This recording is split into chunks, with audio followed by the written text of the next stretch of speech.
Konsep Smart City IKN Nusantara. Badan Otorita Ibu Kota Negara (IKN) membeberkan konsep Smart City atau kota pintar yang akan diterapkan pada pembangunan IKN Nusantara. Deputi Bidang Transformasi Hijau dan Digital Muhammad Ali Brawi mengatakan yang dimaksud dengan Smart City adalah kota yang mengadopsi teknologi, mulai dari perencanaan maupun pembangunan kota hingga menjalankan fungsi pemerintahan. Ibu Kota Nusantara (IKN) adalah proyek besar yang sedang dikembangkan oleh Indonesia untuk memindahkan ibu kota dari Jakarta ke sebuah lokasi baru di Kalimantan Timur. Jadi, kota cerdas itu adalah bagaimana pemanfaatan teknologi diterapkan mulai dari perencanaan, pembangunan, dan pengelolaan kota sehingga ada efisiensi yang bisa dicapai, kata Ali dalam diskusi media Selasa 29/11/2022. Nah, ketika kualitas hidupnya meningkat, diharapkan bisa melahirkan SDM yang unggul.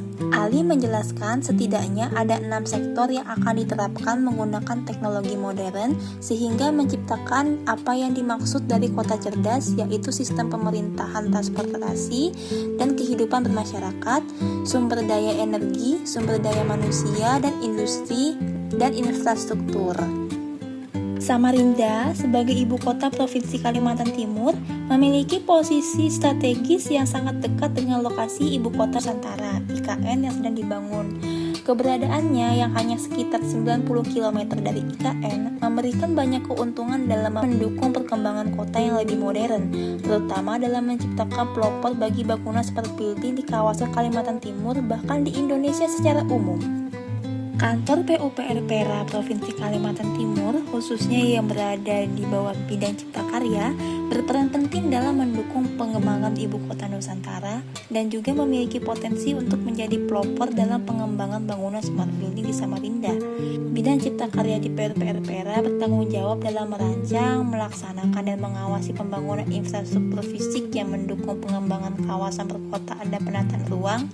Dengan kedekatannya dengan IKN, peran bidang cipta karya akan semakin vital baik dalam proyek IKN maupun dalam pembangunan kota cerdas yang dapat menjadi contoh bagi kota-kota lainnya termasuk Samarinda.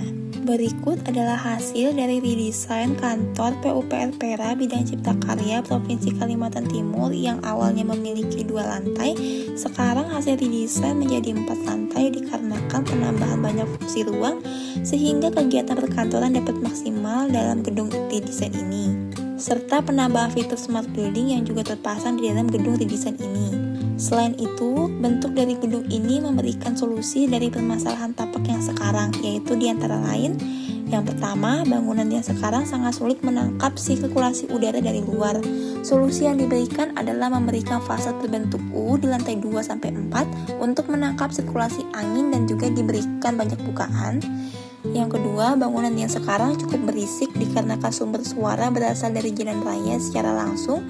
Solusi yang diberikan adalah memberikan banyak vegetasi di dalam tapak. Ketiga, cahaya matahari cukup menyilaukan apabila penghuni beraktivitas di dalam tapak.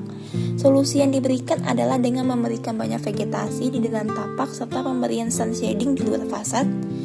Yang keempat, penampungan air di gedung ini terhitung cukup minim. Solusi yang ditawarkan adalah dengan cara pembuatan reservoir di dalam tanah dan juga ground tank. Sumber air yang didapat akan ditampung di dalam tank air terlebih dahulu dan apabila ada air yang berlebih dapat dibuang melewati selokan pembuangan.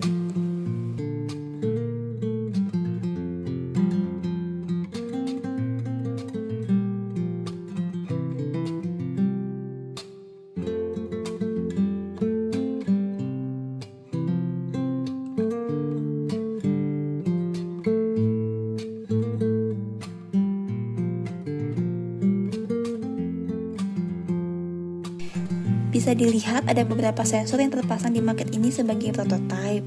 Jadi sensor yang digunakan ada 4. Yang pertama bisa dilihat yang ditempel itu yang berwarna biru ada sensor suhu dan juga kelembapan. Yang kedua ada juga yang ditempel satunya itu adalah sensor pencahayaan. 3 ada sensor yang dapat menghitung jarak air. Yang keempat ada sensor yang dapat memberikan notifikasi ke smartphone apabila air di penampungan sudah penuh. Semua sensor tersebut akan berfungsi dengan syarat sensor dan mikrokontroler terhubung dengan jaringan yang sama dengan smartphone.